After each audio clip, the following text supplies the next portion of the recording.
So thank you so much for having us. Great panel, Wendy, Chris, Linda, and Paul. I enjoyed that very much. Thank you for giving us the intro. Lots to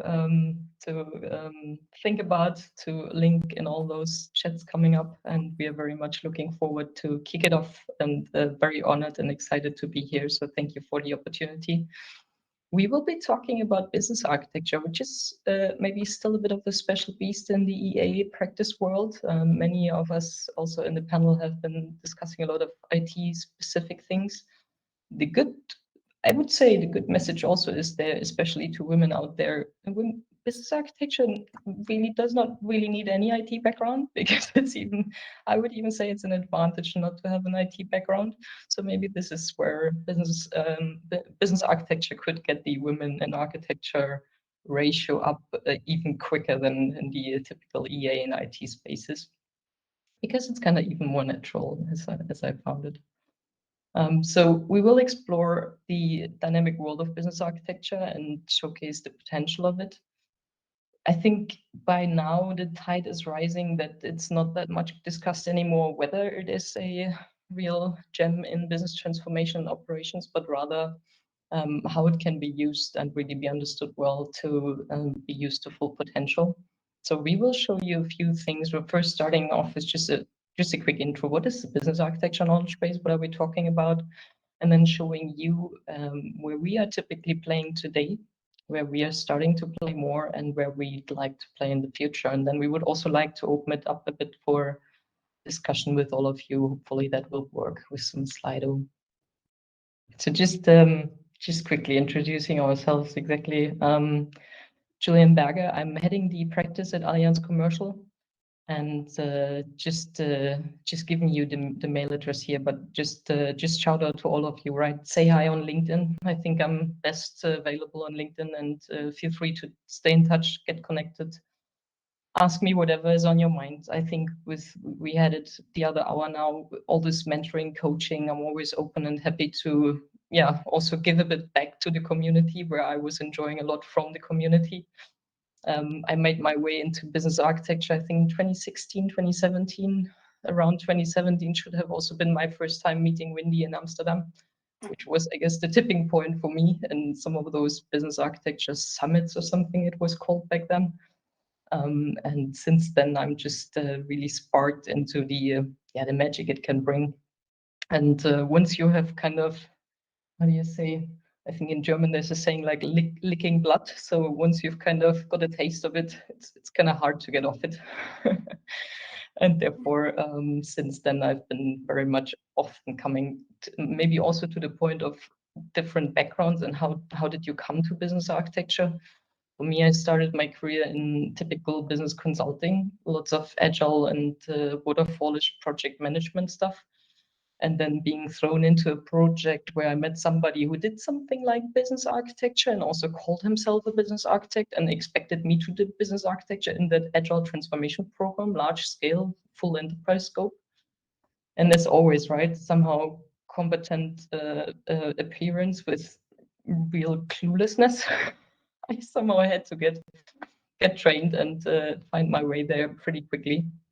And that was, I think, the starting point of me in that area.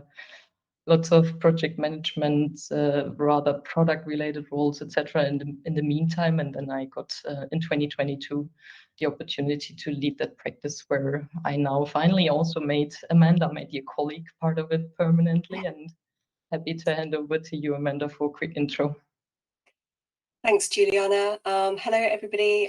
So my name is Amanda Bristow, and as Juliana said, I'm a principal business architect working in Allianz Commercial and in Juliana's team. My background into business architecture really started as an IT professional. So I was a developer working on mainframes many years ago. And then I sort of navigated through various change disciplines. And a little bit like Juliana, I was working on a data transformation project. And one of the senior stakeholders at the time said, "Oh, this business architecture that you're doing is absolutely fantastic." And I sat down and I thought, I don't even know that I'm doing business architecture. But that really opened up the the sort of art of the possible, and I found out more about business architecture. Found some colleagues in common, and entered into the world of business architecture around about 6 years ago or so. And I really sort of think that I've found my spiritual home now. I love how it's dynamic. I love how it's complexity. I love how sometimes it's a bit messy. I love the feeling of really sort of making a difference within an organisation and supporting business units, functions, and other colleagues. And hopefully you'll see some of that passion and enthusiasm for the topic coming through in this talk today about how we really use business architecture in Allianz. And just to give you a little bit of a background to Allianz, if you haven't heard of us as an organisation, Allianz Group is one of the leading integrated financial services providers worldwide. We've got around 155,000 employees, and they operate across around 70 different countries across the world. Servicing around about 126 million or so customers. And we offer a really wide range of products and services. But Juliana and we're representing Allianz Commercial. And within the Allianz Group, Allianz Commercial is one of the leading global corporate insurance carriers. We provide a whole wide range of services, risk consultancy, property casualty insurance. And when you're talking about Allianz Commercial, you're talking about big risks. But one of my favourite quotes is that we insure some of the James Bond films, but whether it is sort of blockbuster films or aviation, we're really proud to cover a broad spectrum of risks. So that's us in Allianz Commercial. And I'm going to hand back over to you now, Juliana, to really talk about the business architecture knowledge base and what it's all about. Thank you, Amanda. Yeah. So let us give you a brief overview of what is this knowledge base. What does it all entail, right?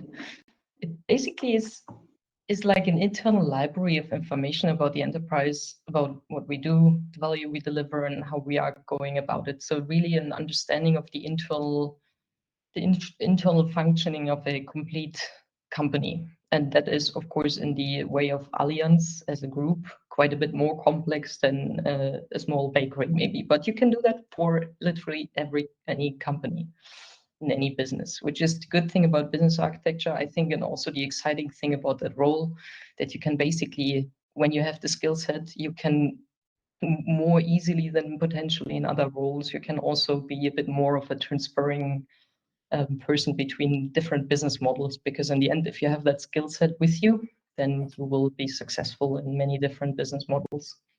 Actually, that knowledge base is super important because it is really about the full business ecosystem. It's not just about the one area that you're working for. It's not only the one board members unit, to understand that correctly, but really the end-to-end, including all the third-party players, including the whole, really the ecosystem around your company. And what is it all about? In the core, it is about business capabilities, so what the business does. It's about value streams, so the end-to-end value generation and how this is through stages iteratively created throughout your company, also including third parties. It's about the organizational units, so that organizational structure piece and everything that is cross-linkable to that. And it's about business information, which you can consider as a bit of a objects, but really from a business perspective, not yet talking data points, but really the information concepts that we are talking about in day-to-day language when we are talking about our company's business model. Those are the core elements, and the magic actually happens when you interlink and interrelay those 4 core elements with each other, but also with the 6 elements that are linked around. So just for example, you're using these things in interrelation with initiatives for your project portfolio management. You're linking these things to your strategy of the company. You're linking them to your products, to the stakeholders involved, to all regulatory policies that are around, and certainly also about metrics, how you actually measure your business performance, for example. And the magic really, what is about that is not that it's a nice, stable, static thing where a lot of documentation is in, but the magic really happens when you start interrelating those things, creating views and insights from interrelating these things, because they are in their nature so objective that is very special to business architecture dimensional thinking, I would say. In many companies, you will find that such knowledge is being recreated with each smaller or larger transformation effort, but often with the help of consultancies, often with not having this holistic viewpoints, sometimes with some objective around that it makes it hardly reusable, and therefore it's just to be recreated in the next transformation effort, because these things often then lack this objectivity of those business architecture dimensions that we provide here. Some benefits I already mentioned, and also I think understanding the interdependencies of all these things, what a company is about and how it's functioning, is really leading to greater innovation. If we are honest, there may be many people in an organization that say, well, it's all known, right? We know how our business is functioning. But the larger it gets, the more complex it gets in today's complex world.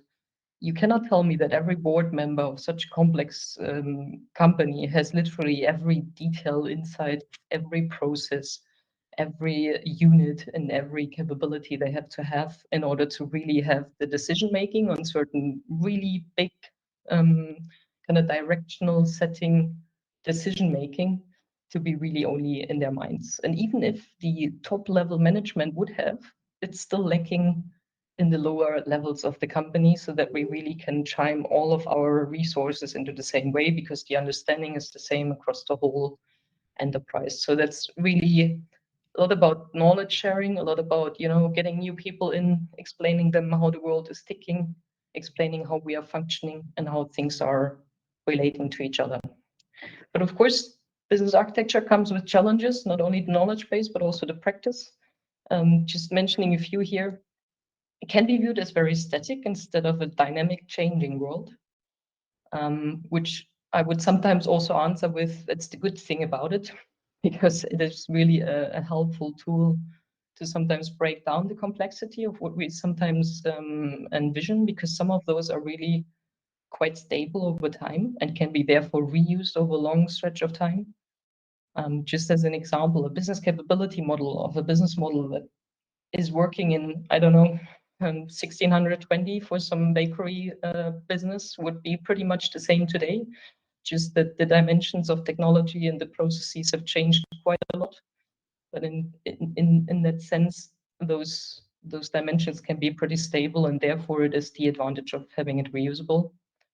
Of course, it is a challenge in today's world, also with mergers, acquisitions, with changing environments of that ecosystem, to keep that accurate and reliable. Because if you want to use that then really for decision making, you have to make sure that it's really on point. The domains interconnected is really, it's quite a work, if we're honest, right? This is not easily set up in a few hours and then holistically workable, but there's certainly ways of doing that incrementally and iteratively, and just as you need it at the given time, but then also to make sure that you maintain these things. And of course, business architecture will, I guess, for a long time still have the people may say that it's rather theoretical than action oriented. So that might also be a downside that we have to play with and that we have to face in showing the value. And that actually is what we want to show you today. So not dwelling anymore on the plain gray theory, but actually showing you how we are using that and how you can use a business architecture knowledge base. So we identified that our activities often fall into these three buckets. Like either we're just providing some heat map view where you can literally just based on nicely colored overviews support decision making, or we provide understanding of impact of change so that you can really put a few things together and make sure that people understand what we're talking about. Or it's really this translator role, I think, that we've also touched earlier quite a lot, where we are taking really a lot of views into something and creating something else out of it.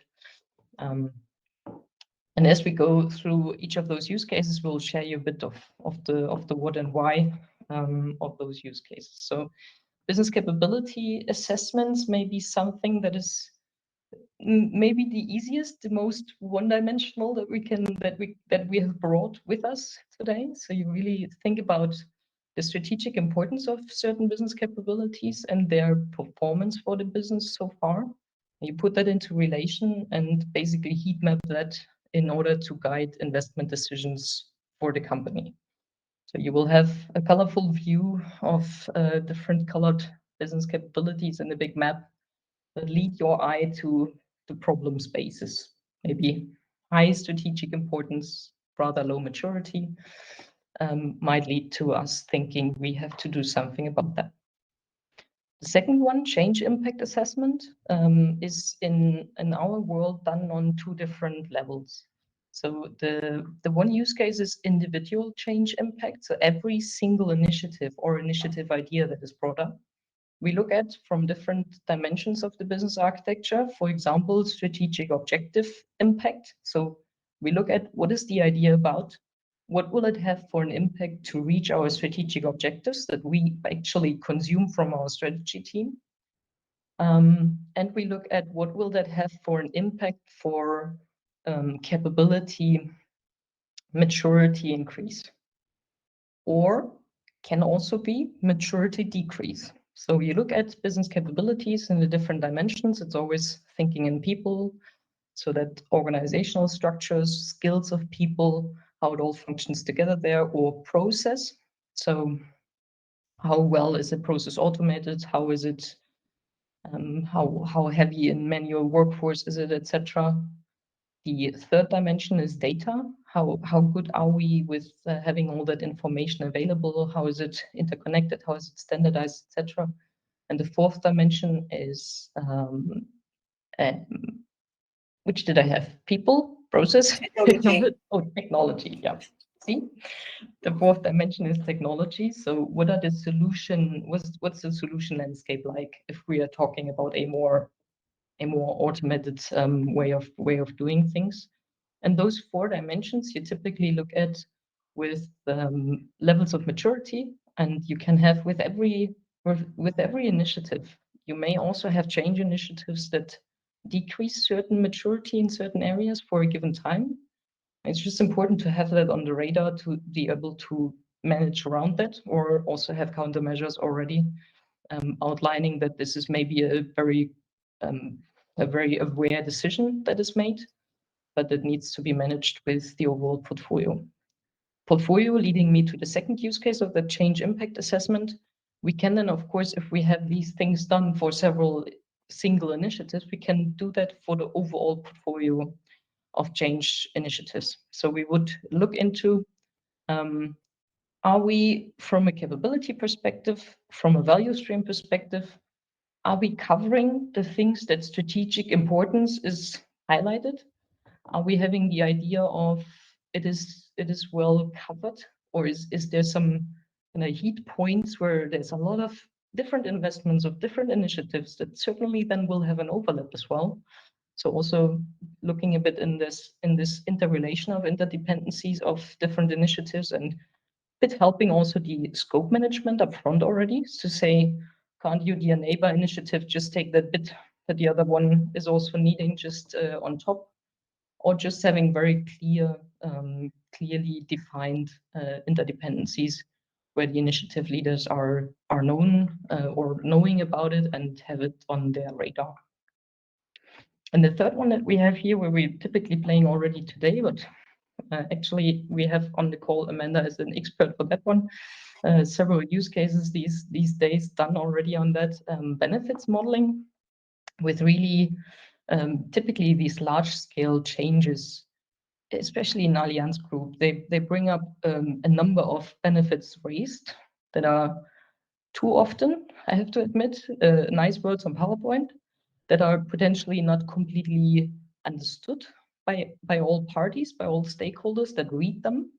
But certainly always have a reason to put them on this PowerPoint slide, but they are maybe not completely interlinked with what does it really mean? What do we, if this is the benefit that we want to create with that impact, with that initiative, what is needed as the impact behind on the business architecture dimensions? So can we really link all these bits and pieces together so that we just from the start of an initiative really have clarity on these are the things like they are interconnected, giving that all a framework where we really have common language and that can literally be used until the very end of an initiative to just also check back on progress, make sure that we have these interrelations and KPIs and metrics that we can then also look at. And that really is supporting board proposals, business case developments, making this a bit more tangible, giving also the initiative leaders a help in arguing and articulating what they actually want to achieve and how these things are relating. And then also from the business architecture knowledge base, giving them the hints of these are the systems that we will be touching, these are the processes that we will be touching, these are the things that are necessary to achieve that, and these are the goals of that initiative that we want to achieve, and just having all these interrelations known. And with that, I would hand over to Amanda again to just tell us a bit about where we want to play a bit more in the future. I just wanted to ask you, how do you want questions? Would you like me to interrupt, or would you like to take them at the end? Happy to. I would say chime in at any time. Okay, great. Because yeah, 'cause sometimes they're kind of focused on what you're saying at the time. So yeah, absolutely. There were two that came up. One that was, do you mean you need to move from theory to action, having a capability map as a core requirement?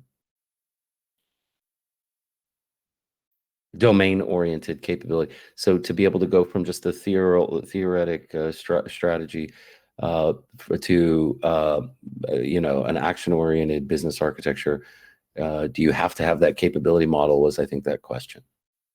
I think a capability model is pretty much a basic that you have to have.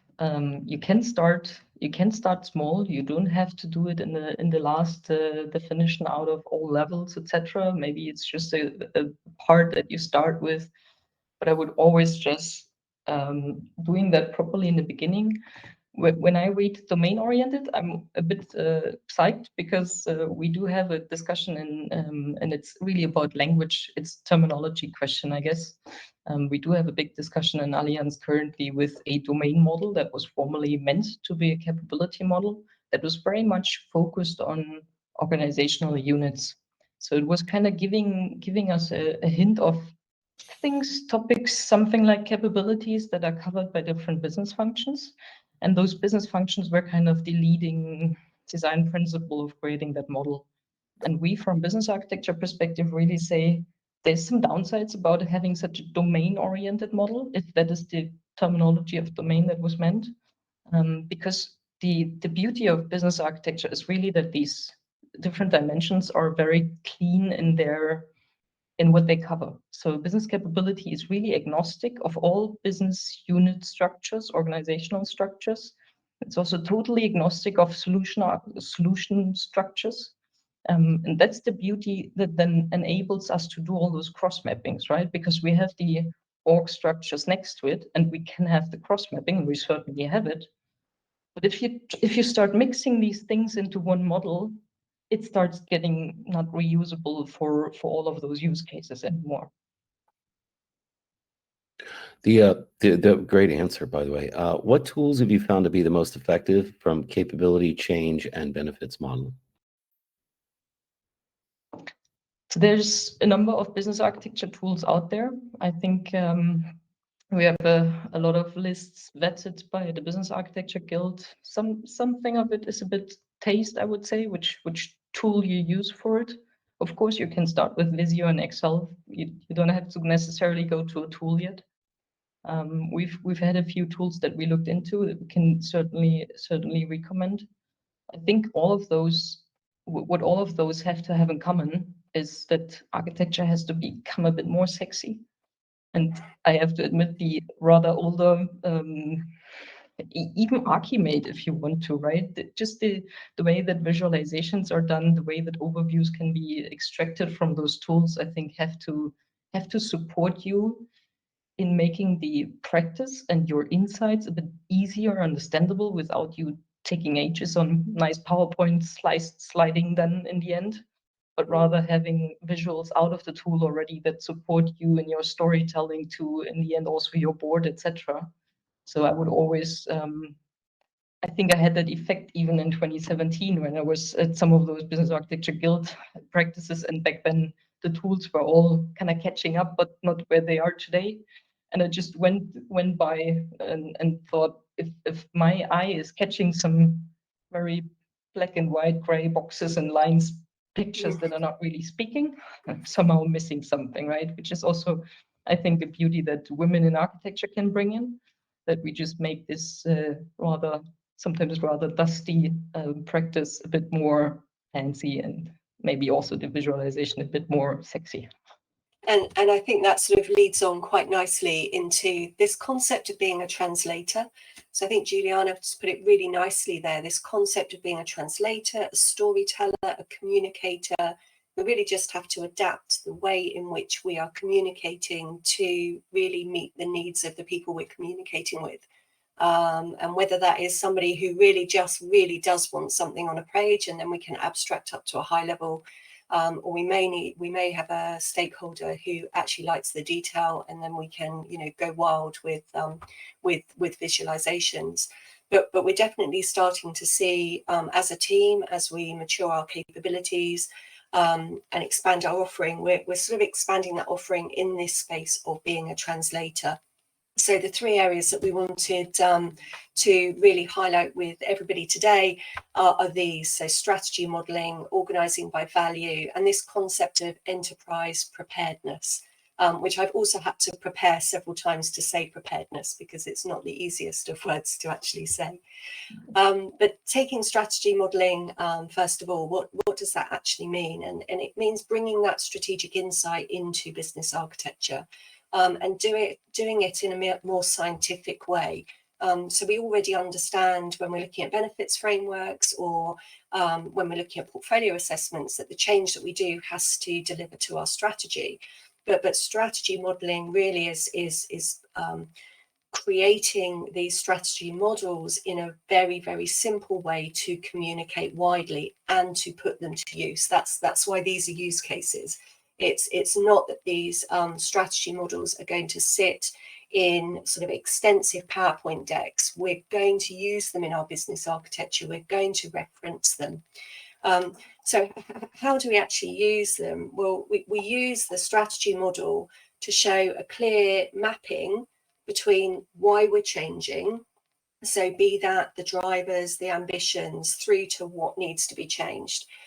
And that may be using our business capability model, as well as within Allianz, we do have some transformation objectives that we can also map to. And understanding that why, connecting to the what, we can also then use our strategy models, our strategy architecture, to really think about how we're changing. And again, that comes out from the business capability model, and thinking through those dimensions, whether it is we're changing something organizationally, or we're changing a value stream, the processes that are aligned to it, or, you know, we need to look at that flow of business information that flows through the processes, flows through our technology platforms. So we're using this to really think about how we're changing, and we're operating in this space as strategy translators. So we're not formulating the strategy, although that is a space that business architecture can sit in.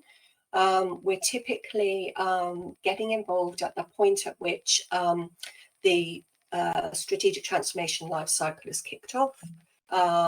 The strategic objectives have been agreed, and we're really sort of operating in that space to take it down into another level. So how do we do this? Well, what we do is we're starting off by aligning corporate strategy with business capabilities. they are reflective, as Juliana said, of our business at rest. They are abstracted at a fairly high level. They operate across different domains or business functions. And it gives us that really stable framework that we've already sort of identified strategically important business capabilities. So we can use that lens as well. And as I've mentioned, although those strategic business capabilities, those capabilities at rest, the things that change underneath are very often the people, the processes, the organizational elements, technology elements, etc. And what we're aiming to do is we're aiming to model a strategic or golden thread that links strategy through to how we're changing, through to the bundle of changes in initiatives. And that visualization we're using in multiple use cases, but in particular, it's used to support decision-making, particularly around change prioritization, change investment, but it can also be used to identify particularly sort of pinch points where we may be attempting to do too much change execution or not enough change execution. Understanding those strategic capabilities, we can start to see, you know, perhaps we should be changing more in this area that we're not seeing coming down from those strategic objectives. And what we're also doing, going back to what Juliana said, and that change impact assessment, we can then create a holistic view of change across the enterprise by aligning or mapping or showing the relationship between upcoming change initiatives, in-flight change initiatives, and even those completed change initiatives. And that's really important because we operate a number of change portfolios, and very often those change portfolios aren't necessarily talking to one another in the best way. And so it means that we can start uncovering some of those connections, interconnections, interdependencies and gaps. And as I say, really start to operate in this space of being a translator. So we see the strategy model or the strategy architecture really becoming a core asset in our knowledge base. And by mapping it to other concepts within the knowledge base, we're enriching them as well as enriching the strategy model itself. And it can be put to use for a whole host of users. So we can look at impact of change on change portfolios. We can look at impact of change on the operations. Obviously, impact of change to business capabilities. And also look at the gaps between the strategic objectives to what we're actually delivering. Although we're just starting to play more here now, we do have ambitions for the future. So we'd like to sort of understand the relationship between strategy and perhaps known hotspots or pain points within the organisation. And we want to use it also in conjunction with benefits modelling to take the use case further to understand and track progress against strategic objectives in the round also. Secondly, the second sort of translator space is this space of organising around value, and this has arrived really being driven by our agile transformation initiatives and the implementation of scaled agile as a methodology. And obviously within scaled agile, there is a concept of operational value streams and development value streams. And although the definition is similar but different in business architecture, the stakeholders that were involved in the process of starting to understand value streams, starting to understand their relationship to technology components, to organisation units, to business functions, for example, you're going to be using the same core stakeholder group. So it makes sense that business architecture has got this great opportunity to support our agile transformation and start to develop the operational value streams, and then to test the deployment of the development value streams that sit underneath it. So we're really excited to be working in this space and see it as an opportunity to enrich an element of our knowledge base that perhaps isn't as mature as we would like it to be. So a really good opportunity there. Lastly, in this sort of impact space, as I mentioned, is this concept of enterprise preparedness.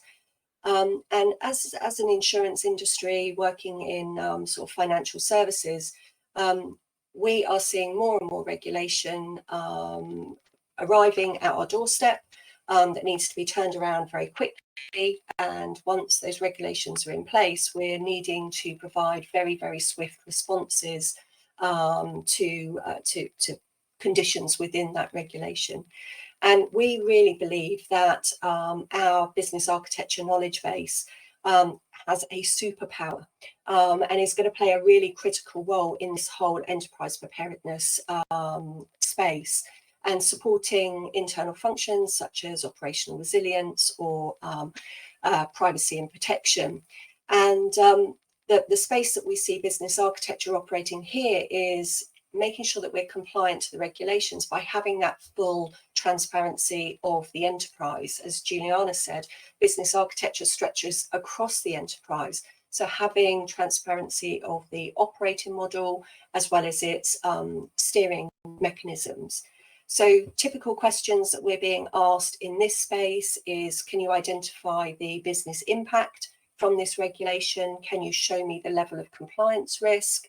Could you show me the governance in policies and functional rules across the organisation? And we've already seen a couple of use cases in this space already. So in the UK in 2021, a regulation came in place as part of operational resilience that was looking at impact tolerances for important business services. And financial services companies had to identify and document the necessary people, processes, technology, facilities, and information resources, and show the important business services through the lens of the customer. Now, immediately, if as a business architect we start to talk about people, process, technology, information, we're talking business capabilities. And so we were able to use business capability model, some of our organizational architecture to turn around this requirement very, very quickly. And the UK regulation then have an expectation that these important business service maps, which were some of the deliverables, would be as a minimum updated on an annual basis. And so again, it's another space for business architecture to start to play if you are not already playing in that space, and play more.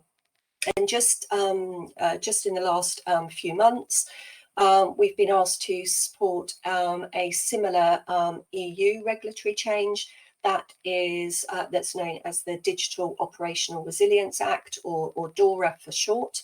And DORA is there to enhance the operational resilience, particularly in recovering from cyber threats and other operational disruptions. So from that, you can gauge that some of the important elements behind that are around business information and how that business information flows through different processes and different technology platforms.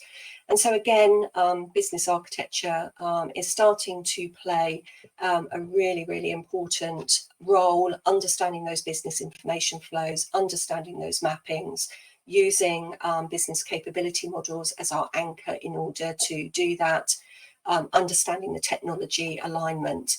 And so again, a really, really good example of seeing where business architecture is moving away from that, that original challenge that we saw on slide number 1 of being perhaps more theoretical, and really starting to put this knowledge base to work, and really being action orientated and helping to deliver value back to the organization quickly. Before I go on to the next slide, were there any questions that you wanted me to stop and take at that point? No, in that case, I will. I'll move on to some areas that we'd really like to play in the future, and it would be great very shortly to get your views on these as well. So we think these three areas: organisational health, target organisation, and target business capability, and they're all linked to one another. But we think that these are really cool places for business architecture to play in the future. And as you can see, they're moving more into that translator space. And so organisational health first, which perhaps could also be called sort of like next generation operational excellence. And really what we're talking about here is many people on the call are going to be familiar with the term of IT debt and IT toxicity. And really the concept with organisational health is starting to look at our business architecture, our organisation architecture within the business architecture, but through that lens of organisation debt. So how that would show up in an organisation may be underperforming processes, it might be suboptimal organisational design in terms of spans and layers. And the whole point of organisational health is to identify those inefficiencies, identify sort of shortcomings, underperforming practices within that day-to-day operation of the organisation, and to bring them back to health. And so that might be increasing productivity, it might be lowering operational risk, it might also be highlighting areas of best practice that could be recommended to others across the enterprise.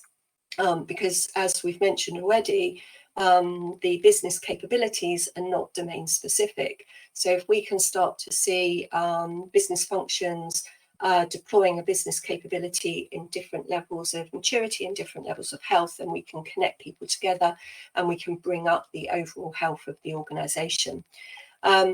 So types of activities in that organisational health space could include taking the strategy architecture and aligning corporate and functional strategies, joining the dots together, supporting business owners in really sort of defining that functional strategy.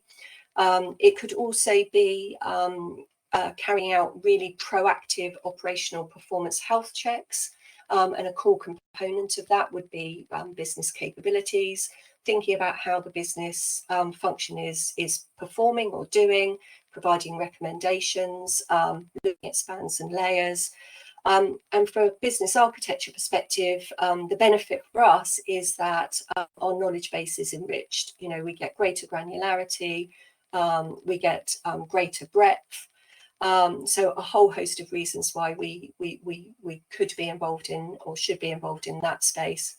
Perhaps even looking at legacy service models, so driving right shoring activities, looking at task delineation across the entire value chain, and of course supporting our process architects and looking at the process architecture, looking at digital levels, automation levels, etc. So really, really good space for us to start to explore in that organisational health space. In the middle, we've got target organisation. So at the moment, our knowledge base is very much focused to the today. So what does the organisation look like today? Although in the business capability world, we're looking at where we need to get to, the target organisation, the organisational elements are far more focused on today. So we really do see business architecture playing a role in the future, having ownership of that target operating model design as an extension to organisational architecture and all of the relationship mapping that comes along with that. So that would mean working in collaboration with other areas of the business, perhaps looking at organisational streamlining, strategic workforce planning, agile architecture, and using some of those special skills of business architecture. So we are big picture thinkers. We're very much collaborators, we're connectors, we're communicators, as well as being sort of experts in business architecture, but also in organisational design. So we see that as a really good place to play in the future. And finally, this concept of target business capability. So we are looking at business capabilities as how we're performing today, and loosely how we need to perform in the future. But we're looking to take this up to sort of level 2.0. So understanding from a business information perspective, where have we got data-led decision making, so the extent to which data analytics, AI, etc. is supporting decision making, taking our processes through to digital to understand perhaps the level that workflow is automated, in the people dimension, sort of really taking a deep dive into roles and responsibilities, making sure that they're clearly defined, that they're consistent, perhaps looking at communication channels and how we're best using those, or even the extent to which a customer or intermediary can self-service their needs. So we're really looking at the business capability assessment to be seen as a transformation identifier, but also as a transformation accelerator. And using some of the outcomes from organisational health and then feeding those into target organisation, we really see that that these three areas together will come together to mature our business architecture practice for the future. And with that, I'm going to very, very quickly hand over to Juliana for a recap. Yeah, I'll take that really short because I'm really excited to get a bit into the chance of interacting with you guys with the Slido that we've prepared. Before I do the recap, just quickly, because I found the chat function actually, and so one more question related to the talk that we might have not covered yet. It was from Amy. Thanks for the question.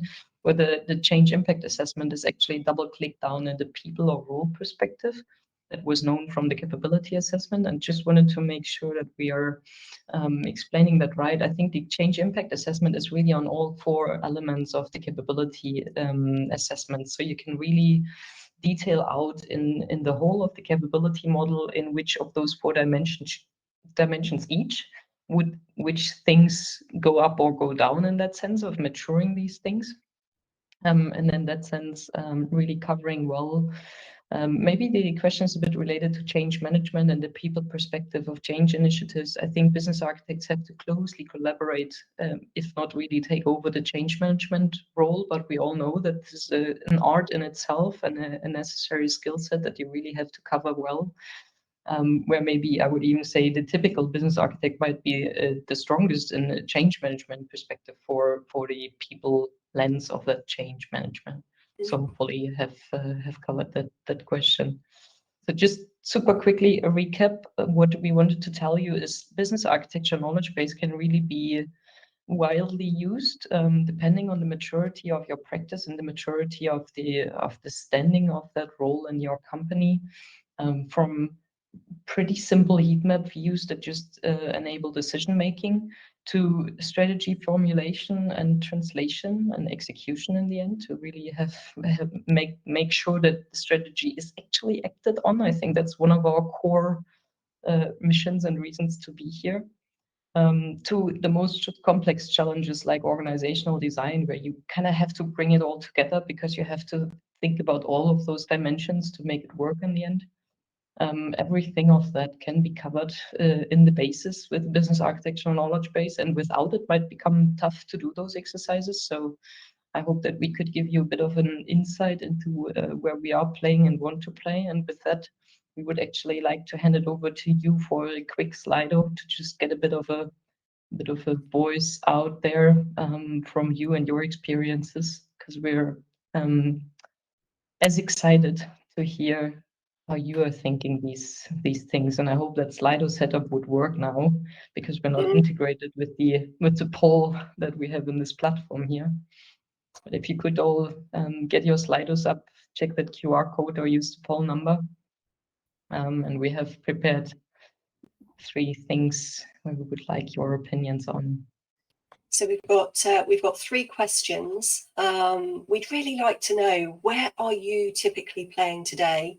And we're going to ask you to check as many of those 9 boxes that you've seen Juliana and I talk about. And then there's another poll that says, well, where would you like to play in the future? So again, it's the same 9 boxes, but there's an other option as well if there's something else. And there you've got the opportunity to rank 3. And then finally, okay, if you want to play in these areas in the future, what barriers do you see and how will you overcome them? And we'll generate a really sort of visual word cloud from that. So if you haven't used Slido before, you can scan the QR code on the screen, or you can just open up a browser and go to Slido and then use the poll number that's on the screen here. So 1977479. So I think, unsurprisingly, we're seeing the business capability maturity assessment really stretching out there as 70% as where people are playing today. Organising by value and strategy modelling, sort of equal. If we have more time, it would be good to understand the drivers behind organising by value and whether that was a similar use case as we're experiencing at Allianz. But it's really good as well to see target organisation and target business capability sitting there as well. Not so much down here in the enterprise preparedness. We've got 25% other. I don't know whether or not we've got any comments coming through about what those other use cases might be. It would definitely be interesting to see those. Yeah, bring them up in the chat, please, if you have any cool use case there. So I'm going to make live the second poll, which is where would you like to play in the future if you're not already doing so? And with this poll, it's the same number. It should have switched over now, hopefully. Yeah, we can see people starting to participate. And with this one, you can choose 3 out of the list of 9. Oh, strategy modelling. Yes, good. Starting to change now. Target organisation, benefits modelling, change impact assessments. We'll give it another couple of moments. Just let the final person submit their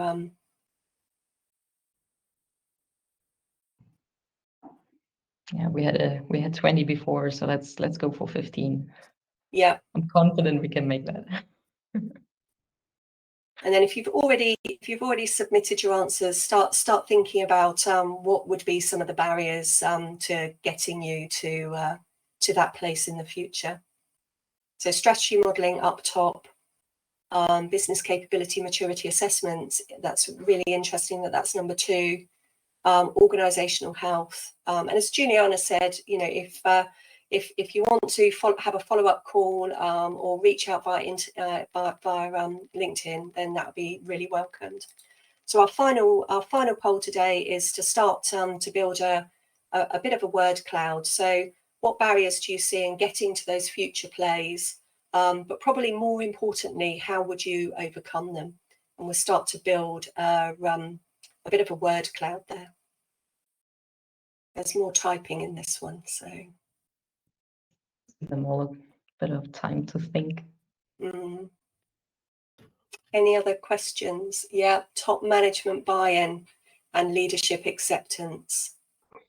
Yeah, I think that to get that top management buy-in, we absolutely have to move from that theoretical to the value add. We have to demonstrate how these things that we're doing are adding value back to the organisation. No dedicated business architect. Sadly, I'm going to have to interrupt at this point. Yes. Because we do have an incoming panel. So I want to just say this has been a great session, and I thank you both so much for your time in presenting to us about business architecture. Obviously, we hope to see more of the strategic impact and benefits focus. Obviously, the change focus.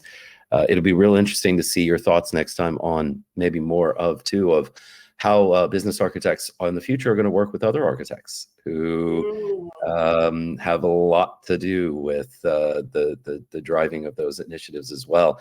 I think getting all the architects to work together effectively would go a long way to getting a clearer benefit recognition in the enterprise. When people often don't know what a business versus, say, a solution or an information or an enterprise architect is. But thank you. It was great. We see lots of claps going on.